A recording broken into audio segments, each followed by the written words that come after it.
Et nous accueillons Stéphanie au 39 21, le standard d'Europe 1. Bonjour Stéphanie, comment allez-vous? Bonjour, ça va bien. D'où nous appelez-vous Stéphanie?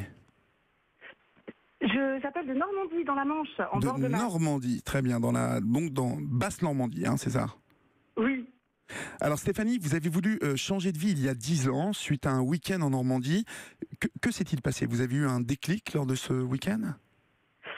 Oui, alors je venais à contre-cœur passer ce séjour en Normandie, parce que j'étais une citadine qui se pensait très épanouie à Paris, et je n'aimais pas la campagne. Donc je n'étais pas ravie de venir patauger dans la boue en plein hiver au fin fond de la Normandie. Ça ne me ravissait pas, mais la découverte de ce littoral et de ce terroir très sauvage m'a assez séduite, et surtout j'ai découvert l'élevage de moutons de présalé, Oui. puisque le site dans lequel j'étais était en bordure de présalé, et comme je n'avais aucun a priori sur l'agriculture, ni positif ni négatif, j'ai été assez envoûtée par le mode d'élevage des moutons qui avait l'air complètement sauvage et naturel.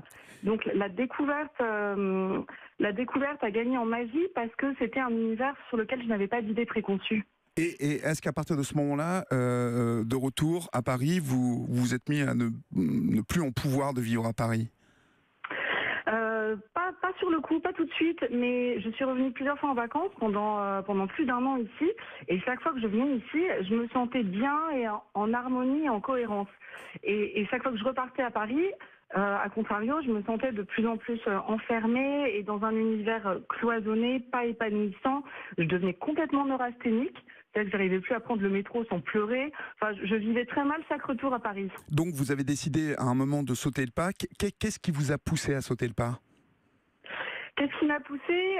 Le fait que je n'envisageais plus de survivre à Paris sans me jeter sous le métro un matin ou un autre. Ah oui. Oui, et l'idée de venir vivre à la campagne et de devenir agricultrice s'est imposée de manière assez évidente, mais aussi parce que je l'ai construit. C'est-à-dire que c'était assez rationnel. J'ai pas sauté le pas du jour au lendemain en disant je vais tout changer, je vais tout révolutionner. Après tout, nos ancêtres étaient agriculteurs, donc ça doit être un métier facile. Vous avez À préparé... aucun moment je me suis dit ça, j'ai plutôt construit en disant pour changer de vie, il faut faire un business plan. Est-ce que je dois reprendre des études? Est-ce que je dois me faire aider par un congé formation? Enfin, j'ai construit ce projet de manière rationnelle. Et vous êtes donc retourné à 28 ans au lycée.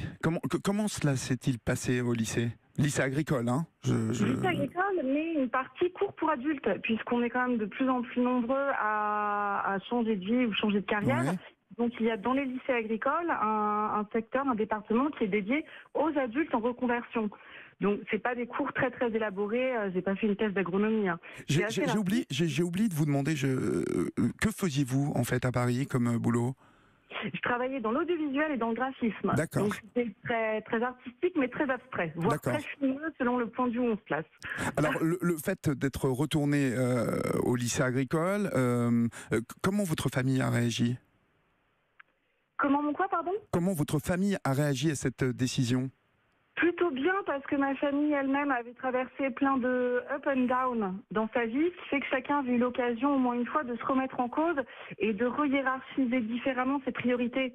Donc quand ils ont vu que moi, ma priorité ou ma manière de hiérarchiser ce qui pouvait me rendre heureuse, c'était ça, c'était de partir à la campagne et devenir agricultrice, ils ont trouvé que c'était plutôt mieux que je le fasse à 28 ans, plutôt que d'attendre d'avoir 50 ans et d'être malheureuse et de quitter mari et enfant sur un coup de tête. Et maintenant, cela fait, je crois, 8 ans, 10 ans hein, que cela dure. Ça fait 10 ans que je vis ici, 10 ans que je suis installée à mon compte comme agricultrice indépendante. Ouais.